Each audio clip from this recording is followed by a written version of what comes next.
Welcome to Navigating the Customer Experience. Want to improve your organization's customer service? Looking for insider tips to knock your customer socks off? Then you're in the right place. Here's your host, Yanique Grant. Welcome to Navigating the Customer Experience. And as this being our first episode for 2019, I just want to wish all of our listeners out there a very, very happy new year and an abundance of success, wealth, love, happiness, and growth for 2019.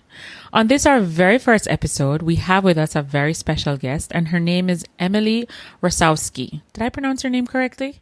Yeah, you did. Good job. Okay, great.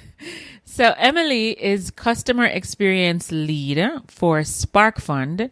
And Spark Fund is an organization that helps companies to upgrade energy technology.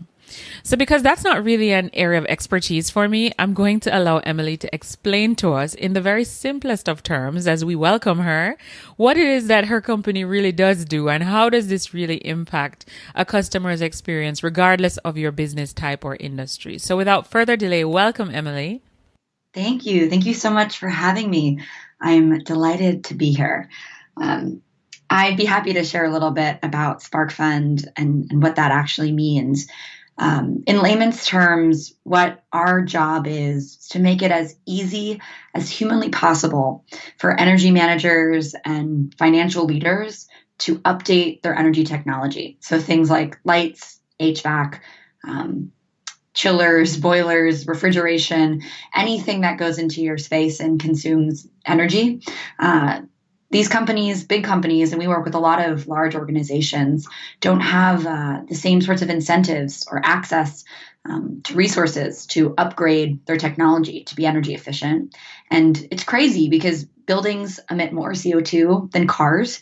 So this is a huge problem. And our job, we have an integrated team of engineers and project managers and financiers, people who provide everything you would need to do a project. So you take it off your hands. So in essence, it really is meant to be a company that makes the experience of owning and operating energy technology no longer an issue because we do this whole process on a subscription. So we own the technology. People get out of the business of ownership, which causes so much heartache and pain and bad experience. So we own it and they no longer have to worry about taking care of it. Wonderful, wonderful. Are you the only type of company that offers this service? So right now in the market, we're the only one that's integrated in all of the unique ways that we are. So there are certain types of offerings out there that provide, let's say, financing so that you don't have to worry about finding money for it. There are companies out there that provide general contracting. So someone to manage the installation of a new piece of technology. But we are, from what I understand, the first that does all of these things together. And we are definitely the first that does it on a subscription contract. So there's also things out there that are similar. They look kind of similar, but nothing is quite set up in the same financial structure that we are. Right. Because when you do it on a subscription basis, it makes it more affordable for the organizations because they pay on a month-to-month basis, correct? Correct. So the thing that we're really taking away a lot of financial pain with is when you have a piece of aging technology, you never quite know. I mean, even think about as just a listener, as just even yourself in your home, when your HVAC unit starts to go, you don't know how much that's going to cost or what's going to be wrong with it.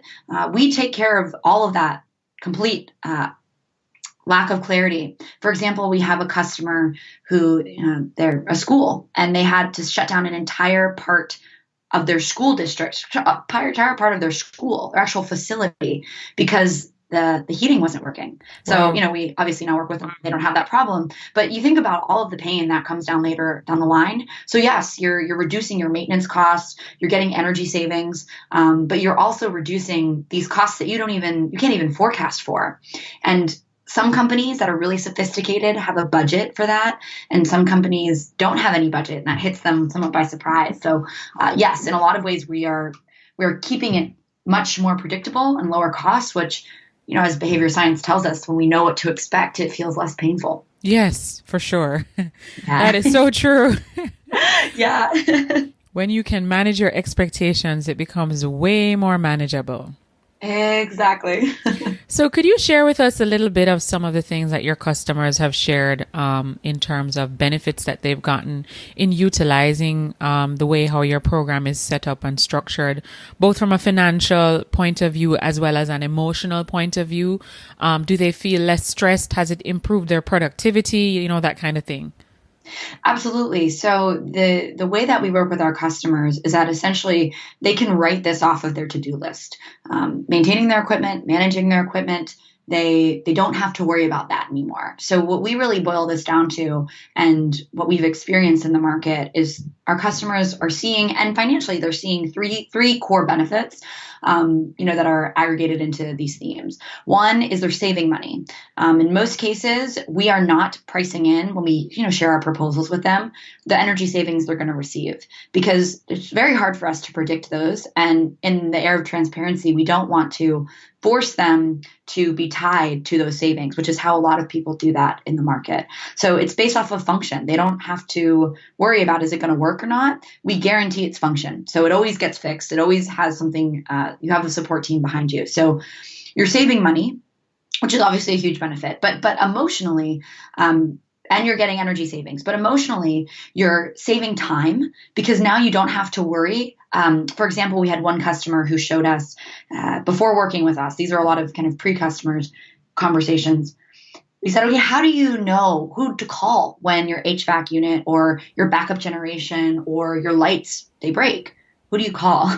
And this man literally pulled up his phone and goes to his contacts and types in HVAC. And he had, I kid you not, 8 people who could potentially solve his problem. So right there, you have an overload of information and an overload of choice. When all a customer wants, truly, I mean, think about getting any renovations on your home. You just want it fixed, and you want it fixed well, in a timely manner and in a way where you get clear communication on what's happening in your space. True. So that is one just small example of something that we do. We are a single point of contact that aggregates all of those key players so that you don't have to figure out who you call in that situation. We are your point of contact, and then we take care of all of that back and forth and detail. So they're saving time, and they're also reducing their risk, because when something breaks, that's often on the risk of the company. They're also putting that, they're actually tracking that financially, which we take all of that risk off of their balance sheets, literally. Mm-hmm. So with schools, for example, that have certain debt limits, right? You can't upgrade a building if you have a debt limit or a debt ceiling and how much you can borrow, being an institution. We can reduce that risk literally off their balance sheet, and we make it, because it's in a subscription, you pay like you would for Netflix or, Uber or any of those. It's coming out of your operational budget, not your capital budget. So it provides a level of flexibility and ease for customers that they're not getting in other financial models. Brilliant, brilliant. I think it's a wonderful idea. And I like the fact that, as you said, it's aggregated all under one roof. And as a customer, I don't need to contact that person and this person, because you are the point of contact, and then you take care of everything from there. And when you really think about it, that's what people want. They're willing to pay for convenience and ease of mind, and just to know that, a responsible organization has this covered, and they can take that as a responsibility off of their plate. Absolutely. All right. So in terms of customer experience innovations and new technologies, is there anything on the brink that SparkFund is looking to tap into for 2019 or even in the next 2 to 3 years that you think will help to revolutionize what you're doing even more? So what's interesting, I think, about the way CX works at SparkFund is that we are a relatively small startup. We have about 50 people who work for us. And when I think about what's happening, in the market and the types of technologies people are innovating within, I have 2 ways that I basically will answer this. One is, of course, we are investing in technology, and in particular in the energy side, monitoring technology, because for us, we can understand absolutely everything that's happening in someone's building without them ever having to pick up the phone.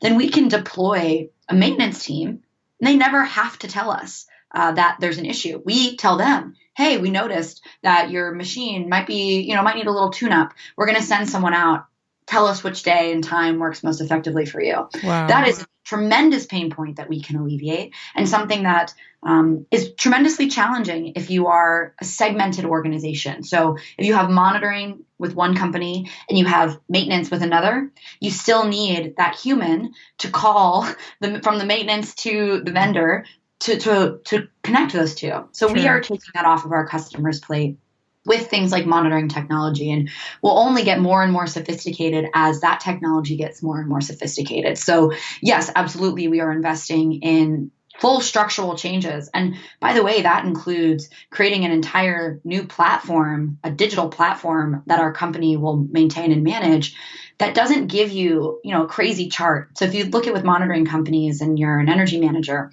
you will get a login that shows you all sorts of numbers and charts and so much information that, some people enjoy, but others, it's a lot to take in. Mm-hmm. And when you really are just going from one point to another and you're managing, let's say 900 locations, which is not atypical, you just want to make sure everything is running okay. Nothing is a big flag you got to take care of that morning. So we're literally on top of these technologies building a very seamless, very easy to understand customer platform and portal. So those are some tech stack things that we're investing in. But the other side of that is we are really investing a lot of time in, and have invested a tremendous amount of time in, making our company have some baseline understanding of what it means to really be a CX forward organization. And I think that alone is what is driving our innovation, right? I can't be in every single product meeting. I can't be in every single monitoring meeting, but we have people in the organization who understand this is where we're going as a company, and they can innovate with this framework of understanding the baseline of behavioral science and how we use it here. So this human side is so important. And to be honest, one of the biggest challenges I've heard and seen in other organizations is when you don't have that organizational alignment that really moves things forward. That is true. That's so true. Everybody has to be aligned. Everybody has to be singing the same song. Now, as a technology company, and you are in charge of customer experience, do you find that you may hire people who are, competent leaders in the technical areas that they've been hired to perform in, but for some reason they lack that human side? They're so focused on the technicality of the job, they lack the interpersonal side. And do you find that hinders from that whole framework that you're trying to achieve? So I think that's definitely natural. You have people who their strengths are in different areas, of course. But I do feel that one of the things that we truly invest in at Spark Fund is making sure that people we bring on have this vision for where we're going. And one of the biggest reasons that I can say that with confidence is because our product is not just an online product. And in fact, it's even more salient that is an in-person product, right? Because you have to go to someone's space and install a piece of really big equipment. That requires a huge human element. And so anyone who's going to come and work for Spark Fund must understand, just kind of as a prerequisite, that you have to be very aware of what that in-person element is going to do for an online tool. Now, I think the benefit of having a very CX forward company is that our hiring structure is one that values, obviously people who have specific expertise in particular types of code or particular types of technology build, but mirrors that with a product team that understands the customer experience tremendously well and is invested in making sure that moves forward, and a user experience team, so a UI and design team that actually understands how to make these things come to life. And we have repeatedly gotten very positive feedback on the experience that we've built because it has a heavy design and UI element. We never build anything that isn't collaborative between both tech and design and experience, which I think is the benefit of having quite a company, is that, and you see this at big organizations too, but we have a team that's synced and aligned in where it needs to go, and they wouldn't push something forward if it didn't have that checkbox of thought that, hey, we did think through the experience and how things are actually going to be taken in by the customer. Great. So good. So you've taken it on from a recruitment aspect, which is very important. Of course. One of the things that I've been hearing, buzzing around in the last 6 months or so is, things that technology is great and it has advantages and disadvantages. And, as a business owner myself, I find that technology does help to ease the process, increases efficiency, frees up your time. It just makes you a little bit more productive in your day because there's just so many hours and the reality is you can't be everywhere, at every moment. But one of the things that I would love to push more for 2019, or like to see organizations push more is, I know technology is important, but do you believe that at some point the human element fades? Or do you think the human element is always going to still be a part of the customer experience? Because I find that human beings still want to speak to another human being, especially when something goes wrong. Yes. So I have to tell you, I could not agree with that sentiment more. To your point, obviously technology is huge, but one of the things that is so clear to me is that as a consumer myself, and also as someone who really truly cares about customer experience journeys, is that I think we get too caught up in one singular journey and we don't take a step back and look at all the different journeys that a customer is going through in order to engage with your product.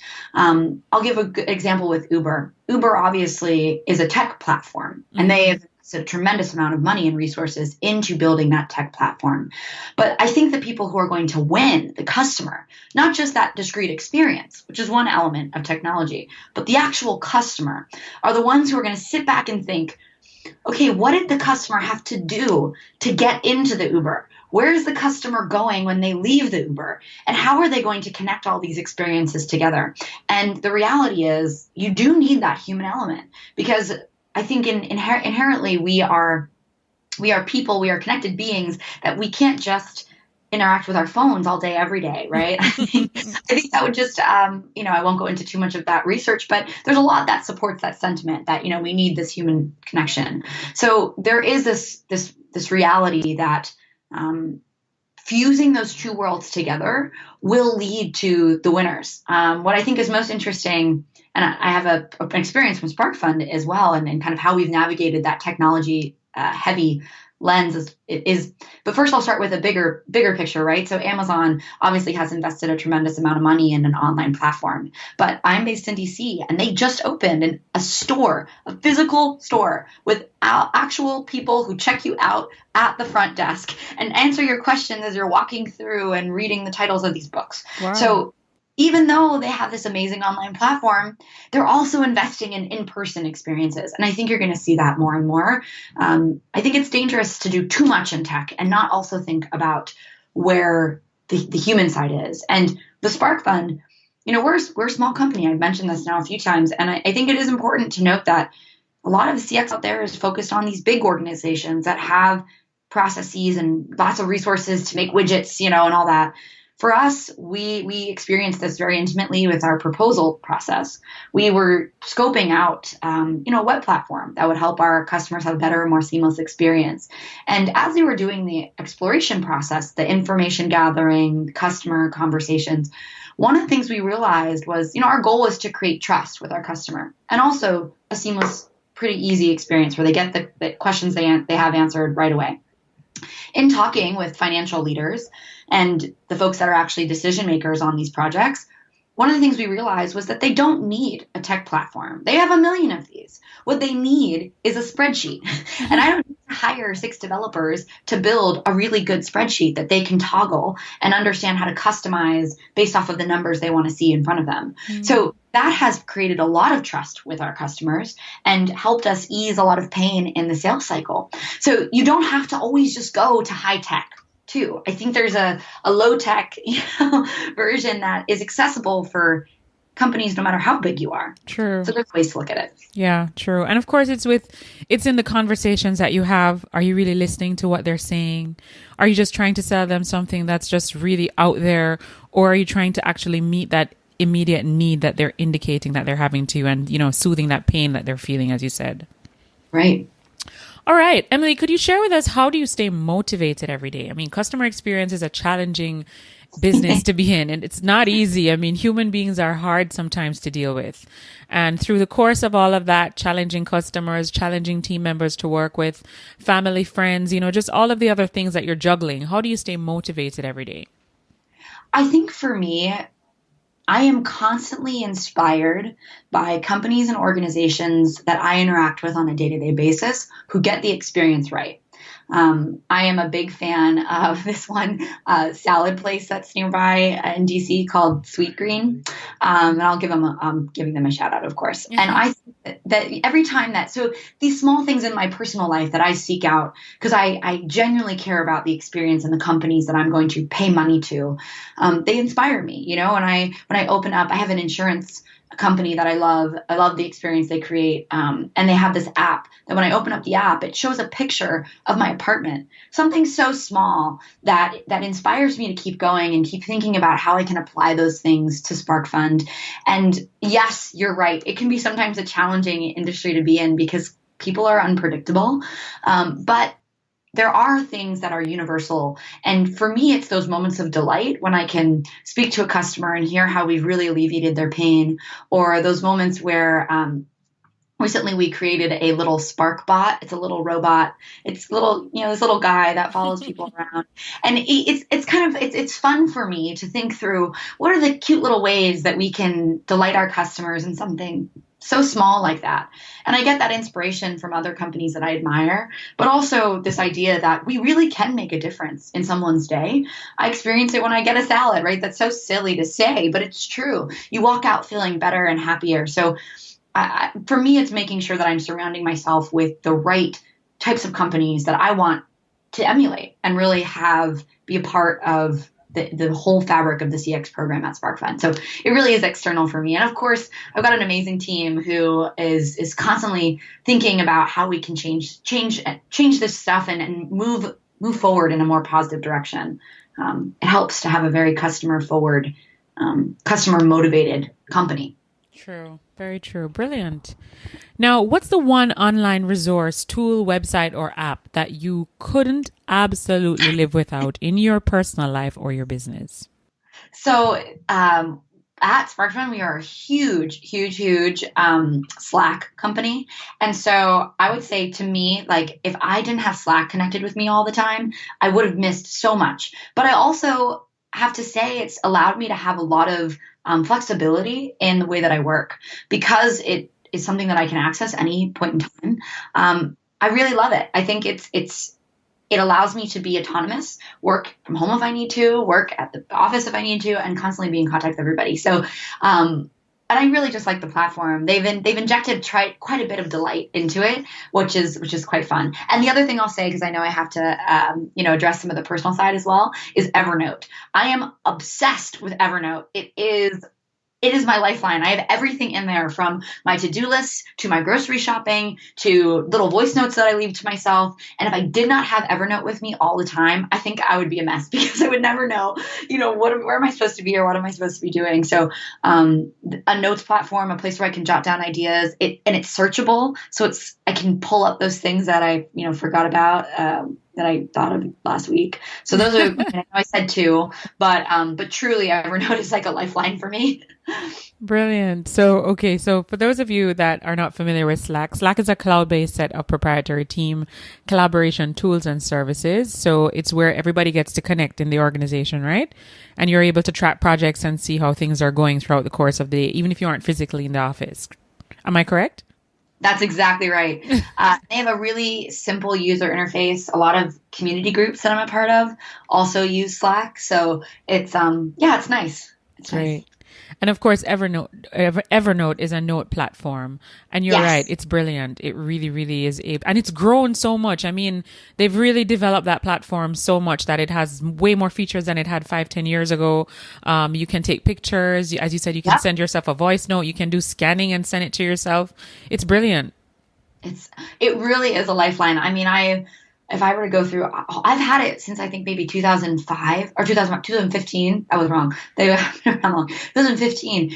And to be able to go back that far in time, I have old notes from things I never thought that I would need to resurface. But when you search for something and it comes up the same, oh my gosh, it's been so cool for me to have all that creative juice stored in one spot. It does make a difference. Amazing. Okay, so Emily, could you also share with us what are some of the books that have had the biggest impact on you? So I have to say the book that really truly made CX the thing I wanted to go into was hands down The Power of Habit by Charles Dugan. I think I'm pronouncing that right. But this book, when I read it, revolutionized the way that I thought about my own life, but also my background is in marketing and communication. So I came from a digital background and also in person, previously helping companies try to move to Washington, D.C. So how do you make that experience something super seamless?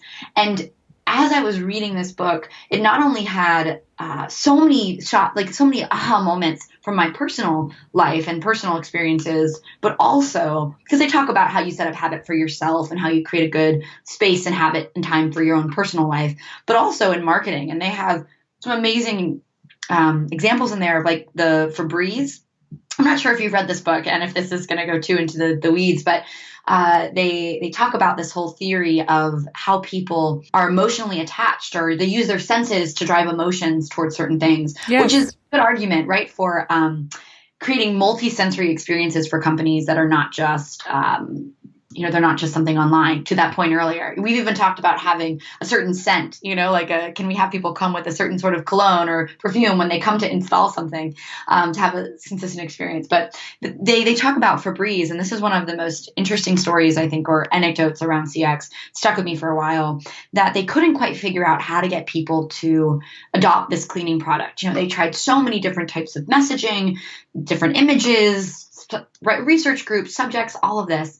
And one of the things that they found after many years of this work was that people weren't necessarily, interested or addicted to using a cleaning product. That's great. But what they were most interested in was that sense of relief after and release after they cleaned the space. So the smell of Febreze and that moment, you see it in their commercials now. And Yes. Where they're like, it was the moment that people were looking for. By. Yeah. When you say that, that's how I feel when I spray my Febreze. Yes. It's worked. See, they nailed it.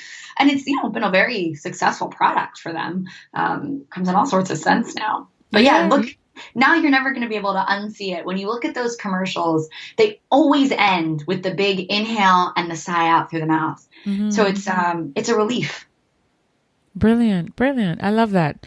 One of the things that we teach, because I'm a customer service trainer, and that's what inspired me to start this podcast, was that customers have two needs. And regardless of the industry you're in, or the product or service that you sell, or your ethnicity or whatever your background is, those two needs are their intellectual needs and their emotional needs.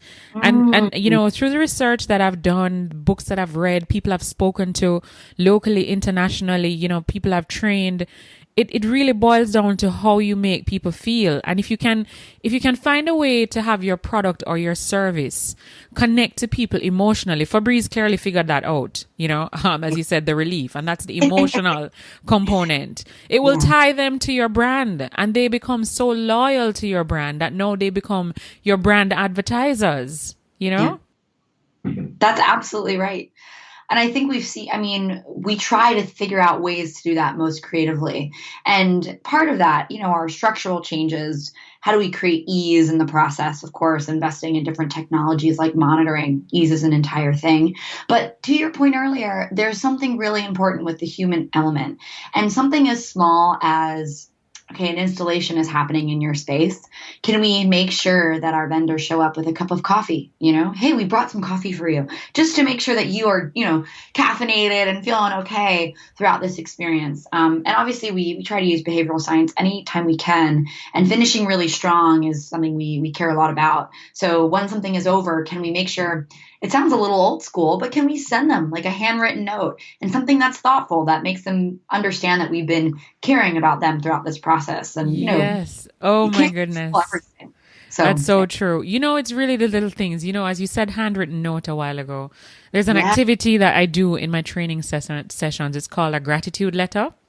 And it's a framework that we created where the participant has to choose an employee in their organization that they're writing them a letter to tell them thank you for something that they've done for them. It could be something work related or something personal. And it doesn't have to be anything big. I mean, I've had participants come and say they did surgery and their coworker came to their house and washed their clothes for them, or their kid was sick and, they gave them some very good tips, or it was the beginning of the year and their coworker brought them a copy of a daily bread, and the daily bread has really helped them, to overcome some of their personal challenges. But the reason why I think the letter has been so impactful, to the point of tears, Emily, is the way how the letter is designed, it forces you to pull details out of the experience. It forces you to choose adjectives to describe how it is this person impacted you, and to really show gratitude and appreciation. Because one of the things I've found, generally speaking, is that people complain a lot in life, but they don't actually take time to show gratitude. And nobody writes letters anymore. It's all about, as you said, the tech. So I'm texting you, I'll say, hey, thanks a mail through WhatsApp or whatever messaging app you use, or through an email. But I'm not actually handwriting you a letter or a note. And it makes a very big difference. I couldn't agree with you more. And, we get more communication, feedback, responses when we take the time to write something out than we do when we send out, a mass email. So you can't discount those things. I really, truly believe in the offline experience just as much as the in-person. And the more you can create a connection with the organization, like you said, the more you're going to have loyalty. And for us, we measure that. We look at how many people are coming back and using us for more subscriptions and more different technologies that they want to procure. So for us, it really does. It is something that we have honestly invested a lot of our marketing in, because it's very high touch. We are working with big companies, and it's no longer enough just to have one, casual conversation. You need to really permeate an entire organization and make an impression. So I love that you do those gratitude letters. Gosh, I feel like I need to make that a monthly sort of practice in my own life, Oh goodness. I can share the letter with you if you'd like to share it with your team, but it's really, it's an amazing activity. And, every time I do it with an organization over the years, I'm just amazed at, how the participants really take it and run with it. I mean, I had one doctor that said the letter meant more to her than her degree as a doctor. And she framed it and she put it up in her office because she said nobody has ever done anything like this for her before. So you'd just be surprised to know. I mean, that didn't take anything. It cost nothing. Just to sit down and write out how you feel about what the person had done for you that you're showing appreciation for. Yeah, I think that's right. And what's interesting about this too is we care so deeply about these sorts of moments that we are finding ways to systematize these things so that it just becomes a no-brainer. It's just a part of our process. And for me, we use tools like to track customers and their emails and their names and all of that. But there's a notes section that we are actively working on building out that has personal details in there, like, has a daughter who recently has, this particular interest or is on a soccer team. So we know these things so that we can really customize small things like, maybe over the holidays, we send them a little ornament with a soccer ball, something that is seemingly small, but connected. Really does matter. Really does matter. Very true. So the book that you mentioned, The Power of Habit by Charles Duhigg, we're going to have the link to that book in the notes of this podcast episode. So you can look out for that, since Emily said it was a book that definitely, helped her to find direction and move from her marketing and communications background into customer experience. So you never know, if you read it, it may actually be a trigger for your channel as well. All right, Emily, what's the one thing that's going on in your life right now that you're really excited about? Either something that you're working on to develop yourself or your people.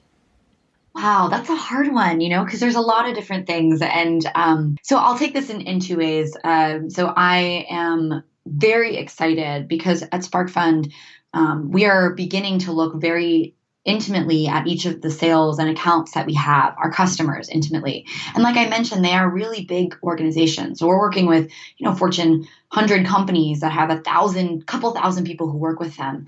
And one of my jobs at this point is to look at those companies and try to understand the people pretty intimately. So we're doing things like to elevate the sort of customer intelligence and customer experience to make it really personalized. You know, we talk a lot about personalization in technology, but what I'm talking about here is personalization in relationships and those in-person relationships. And I really think it will transform the way that our customers look and engage with us. So things like mapping out the customers and where they sit in the organization, taking those notes and doing it on a customer and organization to organization basis. So that's something that we're working on now. And it's a slightly hybrid approach to CX. It's definitely not something that I was able to read anywhere that people were doing. So I'm really excited to figure that out. And the other side that I'm most excited about outside of my work with Spark Fund, I also lead a women in technology organization, and we're launching a new set of programming around diversity and inclusion. So how do you get people to feel really safe and secure in their environments? And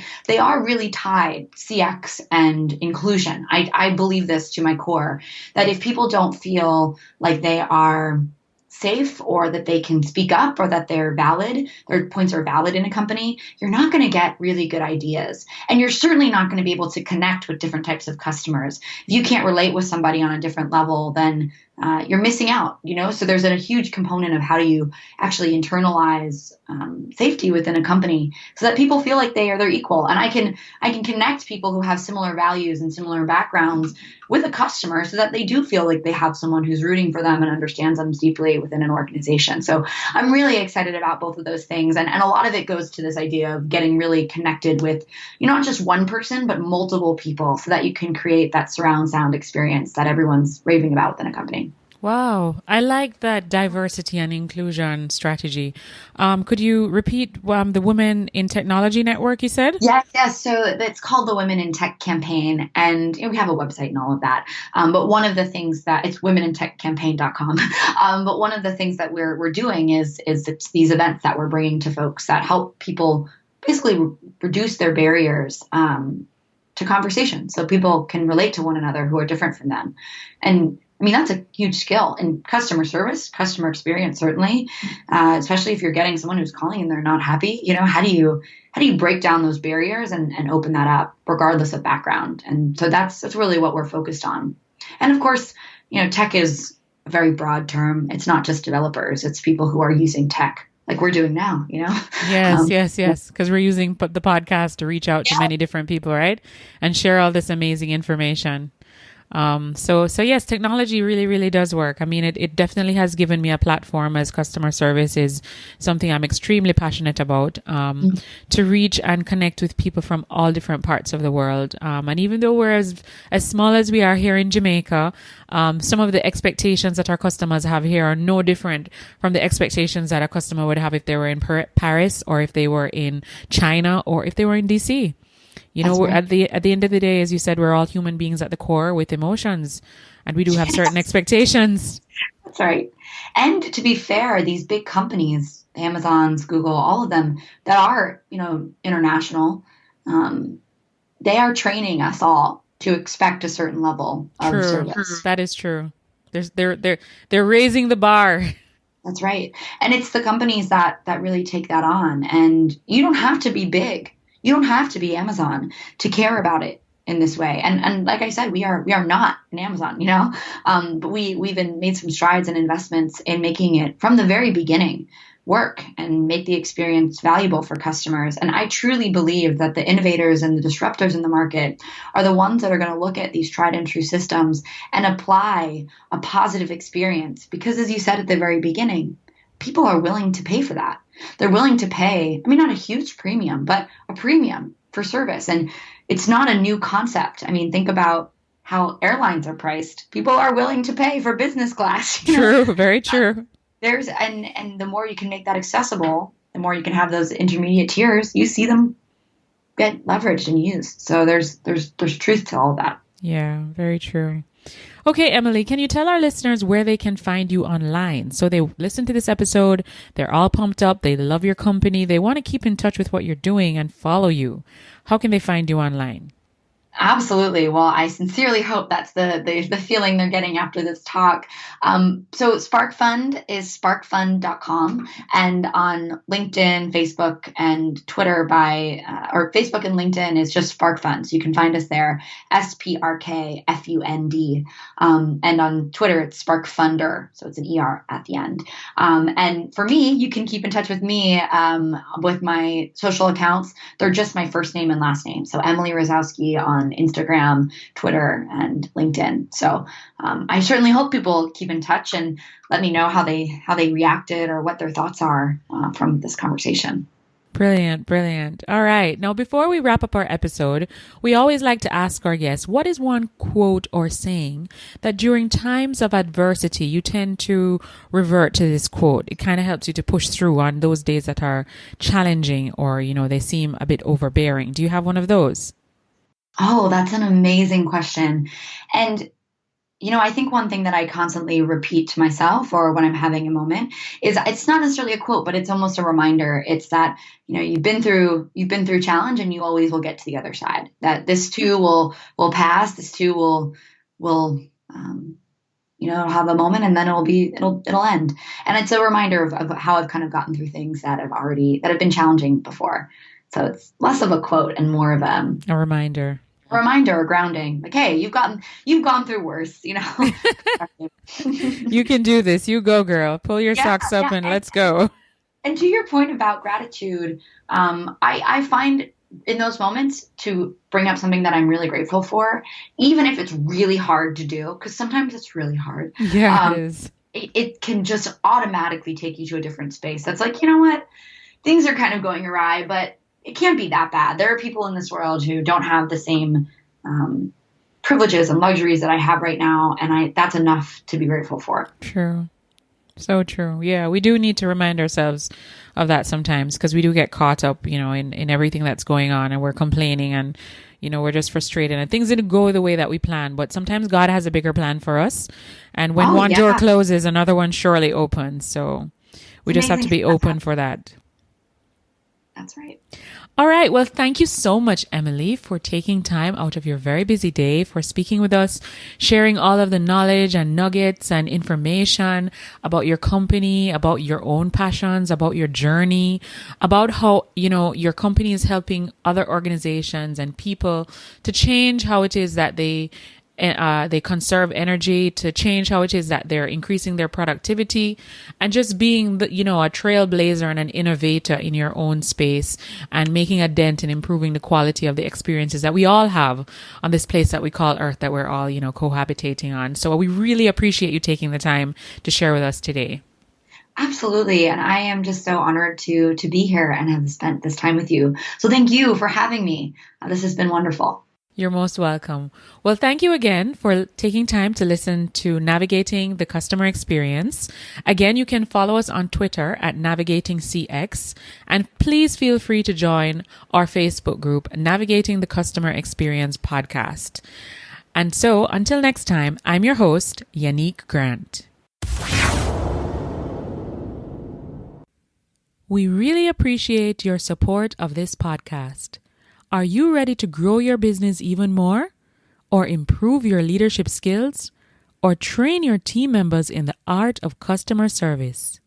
Give us a call at 305-848-0815 or visit our website at www.yaniquegrant.com. That's YANIQUEGRANT.com. Remember, 305-848-0815 or visit our website at yaniquegrant.com. Our new online course, Mastering Customer Experience and Increasing Your Revenue, is now available. The link for this will be on the show notes of each episode starting September 7, 2016. The first 2 modules are free. So hop on over, have a look, and take the steps to increase your revenue. Thanks for listening. For more awesome resources to take your customer service game to another level, head over to navigatingthecustomerexperience.com. See you next time.